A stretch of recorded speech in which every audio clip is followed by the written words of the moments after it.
요즘 우리 사회를 포스트 모던 사회라고 합니다. 포스트 모던 사회는 죄의 무게와 위력에 대해서 너무 경시하는 경향이 있습니다.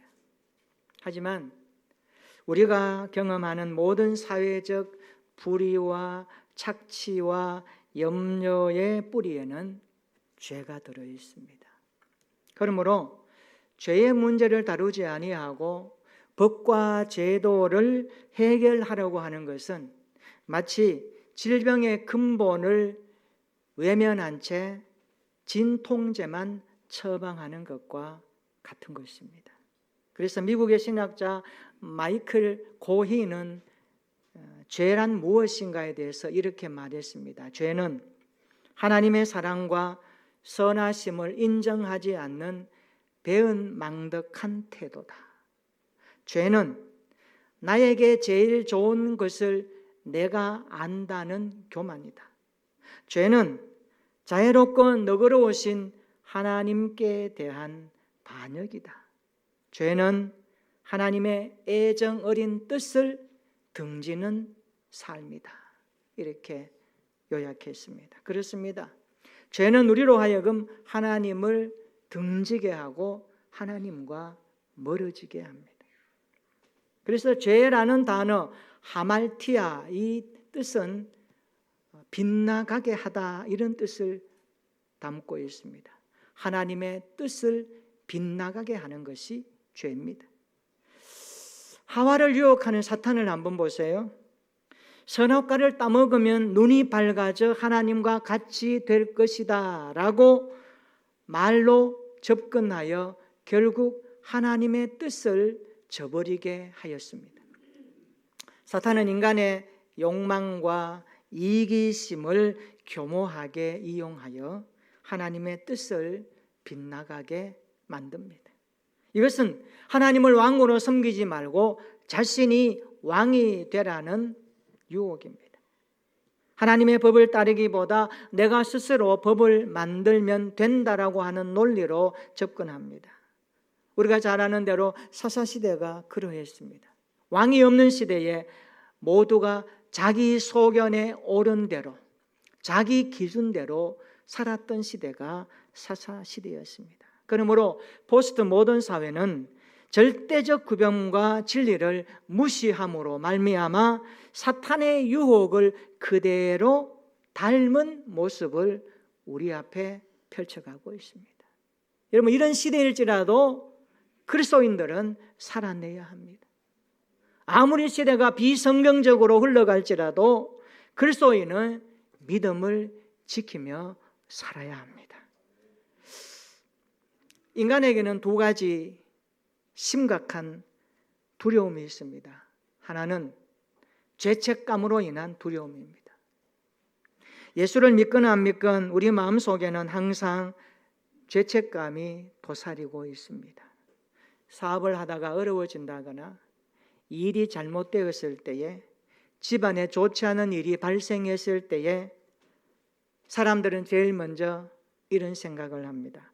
내가 뭐 잘못했기에 이런 일이 일어나는가? 어떤 사람은 전생에 내가 무슨 죄를 많이 지었기에 이런 어려움을 당해야만 하는가? 사람들이 생각하는 보편적인 마음입니다. 그만큼 인간은 죄책감으로부터 자유롭지 못하다는 겁니다. 죄책감으로 인한 이 두려움은 아담과 하와 이후로 나타나는 인생 전반적으로 나타나고 있는 공통적인 본성입니다. 두 번째는 죽음에 대한 두려움입니다.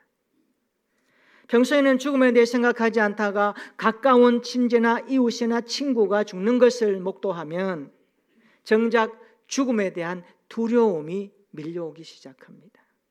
누가 죽음 앞에 큰 소리 칠 수 있을까요? 누가 죽음 앞에 당당하게 맞설 수 있을까요? 인간은 태어나서 죽을 때까지 죄책감과 죽음에 대한 두려움을 가지고 살아갑니다. 그러므로 죄는 인간을 두렵게 하여 결국 죽음에 이르게 한다는 사실을 기억해야 됩니다. 왜 인간이 죽을까요? 죄 때문에 죽습니다. 죄 때문에 인간이 죽습니다. 로마서 6장 23절에 죄의 삭은 사망이요 죄의 결과는 사망이라고 분명하게 기록합니다. 그런데 성경은 이 죄가 한 사람으로부터 말미암았다라고 그렇게 기록합니다. 이 죄가 한 사람으로 말미암았다. 로마서 5장 12절 한번 읽어볼까요? 로마서 5장 12절 한번 읽어보겠습니다. 다 같이 시작. 그러므로 한 사람으로 말미암아 죄가 세상에 들어오고 죄로 말미암아 사망이 들어왔나니 이와 같이 모든 사람이 죄를 지었으므로 사망이 모든 사람에게 이르렀느니라. 아멘. 아담 한 사람으로 말미암아 죄가 세상에 들어왔다라고 성경은 언급합니다. 아담 한 사람의 죄가 모든 사람에게 이르렀다, 영향을 주었다, 이런 뜻입니다. 이것을 가리켜서 신학적인 용어로 죄의 전가라고 말합니다. 성경은 죄로 인하여 죽음이 왔다고 가르칩니다. 인간은 죄로 인하여 죽습니다. 여러분, 사람에게 대화할 때 왜 죽어? 이유는 죄입니다. 죄 때문에 인간은 죽게 되는 결과를 맞이하는 것입니다. 근데 성경은 여기저기에서 이 문제를 다루면서 특별히 오늘 본문이 들어가 있는 갈라디아 성경은 죄로 인하여 죽음이 왔는 인간에게 진정한 자유와 극복하는 비결을 소개하고 있습니다. 그것은 율법으로부터 자유하는 것이고 예수님을 통하여서 율법으로부터 자유함을 얻는 진정한 구원에 대해서 이야기하고 있습니다. 우리 갈라디아 2장을 20절 읽었습니다. 11절부터 보면 문맥적으로 한번 살펴보면 이렇습니다. 베드로가 이방인들과 식사를 하고 있었습니다. 그때 야고보 쪽에서 보낸 사람들이 들어오니까 식사를 하던 베드로가 벌떡 일어나 나가버렸습니다. 분위기 이상하지요? 이방인들과 식사하던 베드로가 야고보 쪽에서 보낸 사람들이 득 들어오니까 갑자기 식사를 하지 않고 나가버렸다는 거예요. 왜 그럴까요?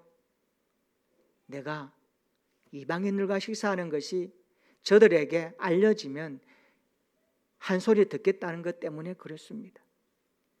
이방인들과 식사하는 것을 포기하고 일어나니까 바나바도 거기에 있었고 거기에 같이 있던 모든 성도들도 외식에 빠지고 말았습니다. 그런데 이 광경을 바울이 보았습니다. 바울은 베드로에 비하면 신앙에 있어서는 초보자입니다. 예수 믿은 지 얼마 되지 않았습니다. 요즘으로 말하면 굉장히 초신자입니다. 그런데 바울이 베드로를 책망합니다. 복음은 유대인과 이방인을 차별하지 않는데 어떻게 사도가 되어가지고 복음을 받은 사람답게 살지 아니하고 순간적으로 외식합니까? 그런 책망입니다. 한번 생각해 봅시다. 사도 그러면 베드로입니다. 초대교회에 기틀을 놓았고 예수님의 제자 가운데 항상 베드로는 앞에 있었습니다. 무게감이 느껴지지 않습니까? 그런 그에게 식사하는 문제에서 일어나는 그 광경을 보고 바울이 책망합니다. 어떻게 그렇게 할 수 있습니까? 그러면서 베드로는 예수 그리스도의 핏값으로 치른 대속의 공로를 힘입어 값없이 구원받은 것을 망각하고 율법의 행위에 매이는 자신의 모습을 외식적으로 드러내는 그것을 바라보면서 바울이 책망합니다. 그러면서 이렇게 이야기합니다. 오늘 본문 앞에 나오는 갈라디아 2장 16절 한번 읽어볼까요? 다 같이 한번 읽어보겠습니다. 시작. 사람이 어렵게 되는 것은 율법의 행위로 말미암음이 아니요 오직 예수 그리스도를 믿음으로 말미암는 줄 알므로 우리도 그리스도 예수를 믿나니 이는 우리가 율법의 행위로서가 아니고 그리스도를 믿음으로써 의롭다함을 얻으려 함이라. 율법의 행위로서는 의롭다함을 얻을 육체가 없느니라. 아멘. 16절 요약하면 이렇습니다. 사람이 어렵게 되는 것은 율법을 지킴으로 되는 게 아니고 예수를 믿음으로 어렵게 된다라는 요약입니다. 17절 한번 보세요. 읽어볼까요? 17절입니다. 시작. 만일 우리가 그리스도 안에서 의롭게 되려 하다가 죄인으로 드러나면 그리스도께서 죄를 짓게 하는 자냐? 결코 그럴 수 없느니라. 그리스도 안에서 의롭게 된 자는 더 이상 타락의 길을 가지 말라는 의미입니다. 19절도 보세요. 내가 율법에 대하여 죽은 것은 바울이 하는 말입니다. 하나님에 대하여 살게 하려 함이라. 그러면서 바울은 자신이 예수 그리스도와 함께 십자가에 못 박혔다고 고백하고 있습니다. 오늘 그 내용이 오늘 본문의 내용입니다. 한번 읽어볼까요? 갈라디아서 2장 20절입니다. 시작. 내가 그리스도와 함께 십자가에 못 박혔나니 그런즉 이제는 내가 사는 것이 아니요 오직 내 안에 그리스도께서 사시는 것이라. 이제 내가 육체 가운데 사는 것은 나를 사랑하사 나를 위하여 자기 자신을 버리신 하나님의 아들을 믿는 믿음 안에서 사는 것이라. 아멘. 내가 그리스도와 함께 십자가에 못 박혔다. 저 갈보리 언덕 위에서 예수님이 십자가에 달릴 때 나도 거기에 함께 못 박혔다라고 바울은 분명하게 고백합니다. 신앙이란 건 그런 거예요. 시간과 공간과 모든 것들을 뛰어넘어 예수가 있는 곳에 나도 함께 있어졌고 그곳에 일어난 사건이 나의 사건이며 내 인생의 결과물이 거기서부터 시작되었다는 것을 분명하게 영적으로 인식하고 알고 고백하면서 마음으로 선언하는 겁니다. 이런 믿음이 얼마나 중요합니까? 오늘 바울은 내가 그리스도와 함께 십자가에 못 박혔다라고 고백합니다. 바울의 신앙 고백은 예수 고백이요 십자가 고백입니다. 우리도 이런 고백이 있기를 축원합니다. 우리도 우리의 신앙 고백이 예수에 대한 고백이요 십자가 고백이 되기를 축원합니다. 예수님 우리 인생의 구원자요 십자가에서 죽으시고 부활하셔서 오늘 또 우리 안에 성령으로 나와 함께 하시는 여호와이심을 믿고 고백하는 삶이 되기를 축원합니다. 우리는 계속해서 왜라는 질문에 대한 설교 말씀을 듣습니다. 제가 시리즈로 왜라고 하는 것을 많이 언급했습니다. 목사님이 왜 이렇게 설교문을 이렇게 제목을 달까? 아마 의아해하는 분들이 많을 겁니다. 이유가 있습니다. 왜 기도하면서 살아야 할까요? 살다가 보면 어떻게 할지를 잘 모를 때가 많기 때문에 기도해야 됩니다. 왜 한 사람을 품어야 할까요? 한 사람이 소중하기 때문에 그렇습니다. 그 한 사람도 구원받아야 하기 때문에 품어야 하는 것입니다. 왜 하나님께서 도피성을 주셨을까요? 진정한 도피성이 예수님이라는 사실을 알게 하시려고 도피성을 주신 것입니다. 오늘 저는 기독교 신앙의 기본적으로 본질적인 질문 하나를 던지고자 합니다. 왜 구원자 예수님인가요? 여러분의 인생에 왜 구원자 예수님인가요? 그것에 대한 진정한 답을 오늘 말씀을 통하여서 가졌으면 좋겠습니다. 왜 구원자 예수님인가요? 첫째로 구원자 예수님으로 인하여 우리가 죄에 대하여서 죽고 의에 대하여 살아났기 때문입니다. 구원자 예수님으로 인하여 우리가 죄에 대하여는 죽고 의에 대하여 살아났기 때문에 구원자 예수님인 것입니다. 이것을 믿으시기를 축원합니다. 구원자 예수님이 십자가를 지신 것은 우리의 모든 죄를 대속하시기 위함입니다. 예수님께서 십자가 형벌을 통하여서 모든 죄의 문제를 해결하셨습니다. 그래서 십자가 보혈의 공로로 우리의 모든 죄를 깨끗이 씻어 주심으로 말미암아 우리는 의롭게 된 인생이 되었습니다. 우리는 예수님의 대속의 공로를 믿고 의지함으로 말미암아 죄에 대하여 죽고 의에 대하여 살아나는 삶이 됐다는 것입니다. 그래서 예수님이 우리에게 필요한 것입니다. 죄의 짐을 지고 어덕이는 우리는 그리스도와 함께 십자가의 죽음으로 말미암아 죄인된 옛 모습은 다 죽어버리고 새 사람 된 의의 모습으로 살아났기 때문에 그리스도가 우리에게 중요한 것입니다. 그러므로 더 이상 우리는 죄의 종으로 살지 말아야 합니다. 의의 종으로 살아갈 수 있기를 축원합니다. 예수님과 함께 죄에 대하여 죽고 의에 대하여 살아가는 그리스도의 사람들이 되시기를 주님의 이름으로 축원합니다. 왜 구원자 예수님인가요? 두 번째로 구원자 예수님으로 인하여 우리가 사망에 대하여 죽고 영생에 대하여 살아났기 때문입니다. 구원자 예수님으로 인하여 우리가 사망에 대하여 죽고 영생에 대하여 살아났기 때문입니다. 예수님께서 십자가에서 죽으신 것은 사망에 대한 선포입니다. 사망에 대한 완벽한 승리입니다. 그리고 영생에 대하여 살게 하시려고 부활하셨다라고 언급합니다. 예수님의 십자가 대속은 우리를 어렵게 하는 것을 뛰어넘어 영원한 생명으로 인도하는 위대한 역사를 이루신 사건입니다. 이제 예수님은 구원을 소망하는 성도에게 그리스도와 연합하여 사망에 대하여 죽고 영생에 대하여 살아난 것을 기억하고 믿게 하시려는 내용을 우리에게 가르쳐주고 있습니다. 그러므로 우리는 더 이상 사망에 대하여 불안해할 필요가 없습니다.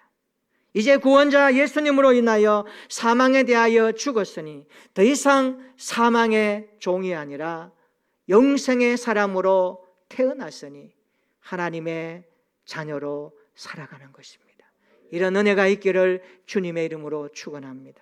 왜 구원자 예수님인가?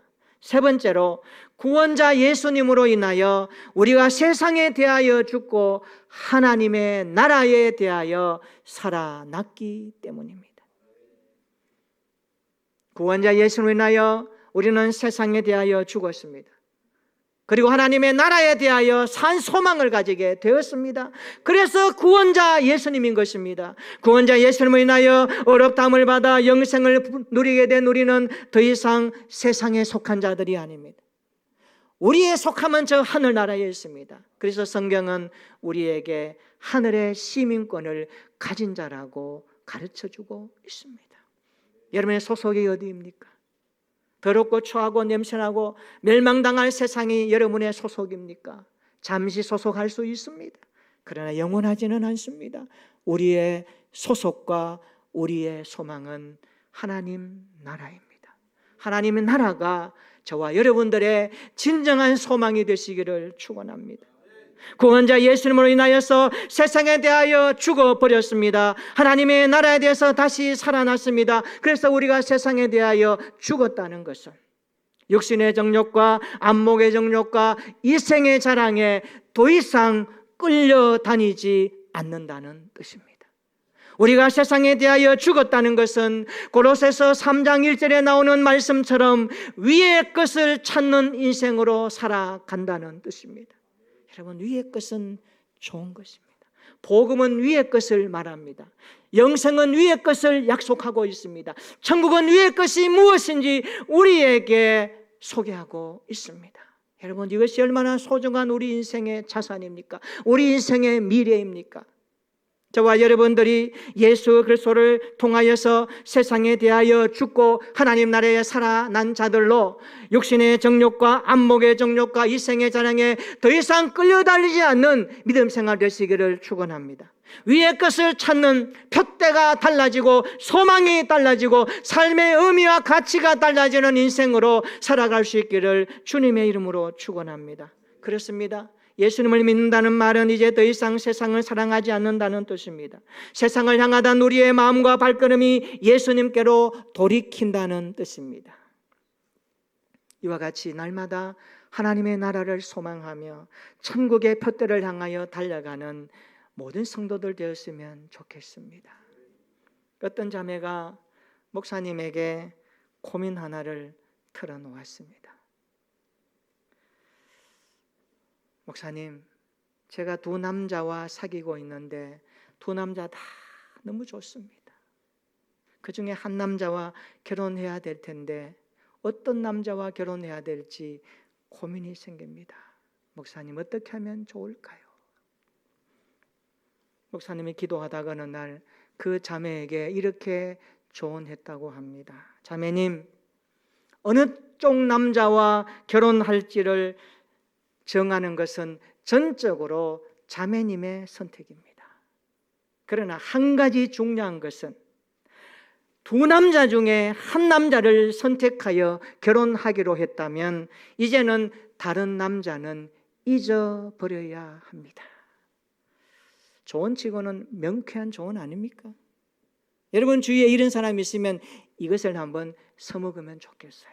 두 가지 중에 갈등하고 있을 때 우리가 할 수 있는 말은 무엇일까요? 본인에게 선택하게 하고 결정하게 했다면 책임까지 질 수 있도록 도와주는 겁니다. 저는 이것을 가리켜서 결단이라고 말하고 싶습니다. 믿음은 결단입니다. 믿음은 내가 결단한 것을 실천에 옮기는 것입니다. 지금까지 세상을 사랑했습니다. 세상의 명예와 세상의 부귀 영화와 세상이 좋다라는 쾌락의 인생의 목적으로 살았습니다. 그러나 이제는 구원자 예수님을 만나고 보니, 구원자 예수님을 믿고 보니 이제는 세상을 등지고 십자가를 향하여 달려가렵니다. 예수님을 향하여 살겠습니다. 천국을 소망하며 달려가겠습니다. 이런 결심과 결단이 믿음의 연장선상에서 일어나는 것이 신앙생활 아닐까요? 세상의 영광이 아니라 천국의 영광을 소망하는 신앙생활 되었으면 좋겠습니다. 우리가 품고 있는 태선자들도 영생을 얻어 저 천국의 백성이 되었으면 참 좋겠습니다. 이것을 위해서 우리가 기도하며 6월 한 달 태신자를 품고 나가는 것입니다. 왜 구원자 예수님인가요? 구원자 예수님으로 인하여 우리가 죄에 대하여 죽고 의에 대하여 살아났기 때문입니다. 왜 예수 그리스도가 구원자인가요? 예수님으로 인하여 우리가 사망에 대하여 죽고 영생에 대하여 살아났기 때문입니다. 왜 예수 그리스도가 구원자인가요? 우리가 예수님으로 인하여 세상에 대하여 죽고 하나님의 나라에 대하여 살아났기 때문에 그렇습니다. 오늘 보면 갈라디아서 2장 20절 다시 한번 보세요. 그런즉 이제는 내가 사는 것이 아니요 오직 내 안에 그리스도께서 사시는 것이라. 할렐루야. 우리 안에 예수 그리스도가 살아계시기를 축원합니다. 우리의 생각 가운데, 우리의 의식 가운데, 우리의 언어 가운데 예수 그리스도가 살아있기를 축원합니다. 우리의 태도와 자세와 마음가짐 가운데 예수 그리스도가 살아계심이 보여지기를 축원합니다. 예수 그리스도가 그분이 평생 내 인생의 구원자 되심을 고백하며 그분과 함께 우리도 바울처럼 멋있게 인생을 살아내는 한 주간 우리의 일상이 되었으면 좋겠습니다. 왜 구원자 예수 그리스도인가요? 이분에 대한 분명한 대답을 여러분 가슴에 가지시고 주님 오실 그날까지 복음에 진력하며 하나님의 나라 백성으로 멋있게 날마다 승리하는 믿음의 일상이 되시기를 예수님의 이름으로 축원합니다. 아멘. 우리 한번 기도하겠습니다. 포스트 모던 사회는 죄의 무게와 위력을 경시합니다. 절대적 규범과 진리를 무시하는 사탄의 유혹을 반영하는 오늘입니다. 하지만 우리는 기억해야 됩니다. 누가 죽음의 문제를 해결합니까? 예수 그리스도뿐입니다. 이렇게 기도합시다. 하나님, 구원자 예수님으로 인하여 우리가 죄에 대하여 죽고 의에 대하여 살아났음을 고백하게 하옵소서. 구원자 예수님으로 인하여 우리가 사망에 대하여 죽고 영생에 대하여 살아났음을 확신하게 하옵소서. 구원자 예수님으로 인하여 우리가 세상에 대하여 죽고 하나님 나라에 대하여 살아났음을 선포하게 하옵소서. 세상의 영광이 아니라 천국의 영광을 소망하겠습니다. 우리가 품고 있는 대신자들도 영생을 얻어서 천국 백성이 되게 하옵소서. 그래야 우리도 바울처럼 평생 구원자 예수님과 함께 살아가는 인생이 되게 해달라고 우리 다 함께 기도하겠습니다. 전능하신 하나님 아버지, 왜 구원자 예수님인가요? 그분은 우리의 죄를 위하여 죽으시고 의에 대하여 살아났기 때문입니다. 우리는 이것을 고백하기를 원합니다. 우리가 사망에 대하여 죽고 영생에 대하여 살아난 것은 예수 그리스도의 십자가 은혜 때문입니다. 우리가 세상에 대하여 죽고 하나님에 대하여 살아난 것도 구원자 예수님이 나의 사실임을 고백하오니 주여 우리에게 이 믿음을 더욱더 강하게 부어주시고 세상 영광이 아니라 천국의 영광을 소망하며 살게 하옵소서. 우리가 품고 있는 대신자들도 영생을 얻어 천국의 백성이 되기를 원합니다. 그래야 우리도 바울처럼 평생 구원자 예수님과 함께 살아가는 믿음의 걸음이 되게 하옵소서. 하나님 아버지, 오늘 주신 말씀 우리의 가슴에 새기고 우리의 영혼에 각인되어져서 일평생 왜 구원자 예수 그리스도인가 이 질문 앞에 분명한 대답의 삶을 살아낼 수 있도록 성령으로 은혜 베풀어 주시고 성령으로 기름 부어 주시고 성령으로 붙잡아 주시옵소서. 그래야 날마다 성령 하나님과 동행하며 구주 예수님과 함께 살아가는 멋있는 인생으로 주님 앞에 설 때까지 믿음의 정도를 걷게 하여 주시옵소서. 예수님의 이름으로 기도하옵나이다. 아멘. 우리 다 함께 일어나셔서 찬송가 524장을 찬송하십니다.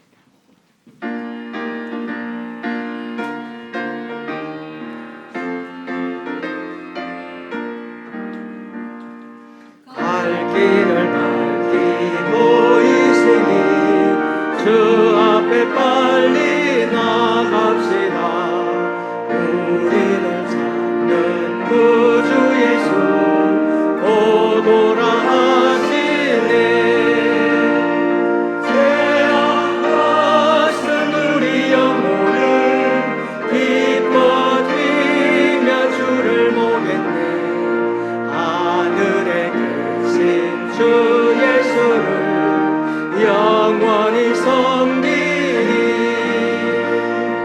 우리를 오라 하시는 말 기쁘게 듣고 순종하세.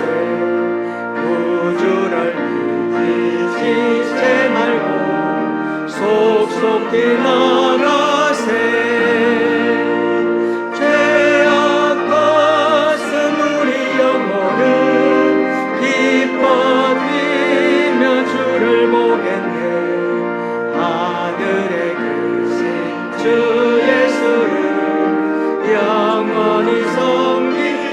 들고 고백합니다. 주 오늘 여기 계시오니 다 와서 주의 말씀 듣세. 듣기도 하며 생각하니 참진이시로다. 죄악같은 우리 영혼을 기뻐 하늘에 계신 주 예수를 영원히 죄악벗은 우리 영혼을 죄악벗은 우리 영혼을 기뻐 뛰며 주를 보겠네.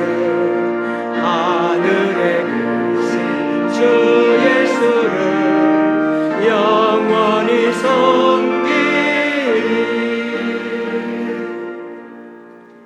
이제는 구주 예수님의 구속의 은혜와